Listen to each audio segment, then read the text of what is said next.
स्वयंपाकात स्वादाची जान, डीएम मसाले तुमच्या घराची शान. छत्रपती शासन महिला गृह उद्योग कबनूर इचलकरंजी घेऊन येत आहेत अस्सल परंपरेची मराठमोळी चव म्हणजेच डीएम मसाले. मटन मसाला, चिकन मसाला, धणे पावडर, गरम मसाला, बिर्याणी मसाला, तिखट चवदार मसाले आणि चटणी म्हणजेच डीएम मसाले.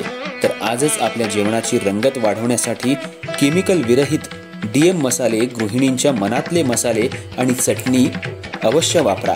डीएम मसाले महिला बचत गटाद्वारे करणारे स्वच्छ माफक दरामध्ये म्हणजेच डीएम मसाले. संपर्क दिव्याताई मगदूम, मोबाईल 91 30 80 22 55.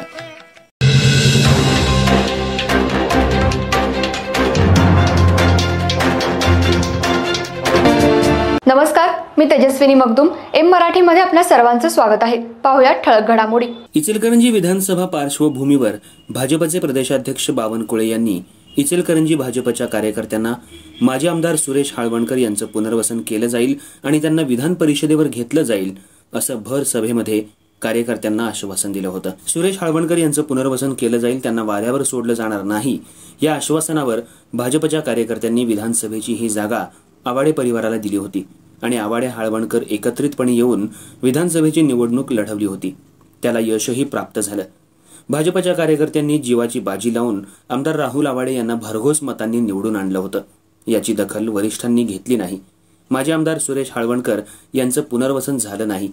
विधान परिषदेमध्ये भाजपच्या इतरत्र 3 नेत्यांची वर्णी लागलीय. त्यामुळे वरिष्ठांनी पुन्हा कोल्हापूर जिल्ह्यातल्या भाजपच्या नेत्यांना आणि कार्यकर्त्यांना दगा दिलाय. त्यामुळे इचलकरंजीमध्ये भाजप हाळवणकर कार्यकर्त्यांमध्ये तीव्र नाराजीचा सूर उठला आहे. त्यामुळे पुन्हा आवाडे हाळवणकर गट एकत्रित भविष्यात लढणार का आमने सामने विरोधक म्हणून लढणार हे आता येणारा काळच ठरवेल. भाजपच्या वरिष्ठांनी असं केल्यामुळे हाळवणकर गटाचे कार्यकर्ते चांगलेच नाराज झालेत.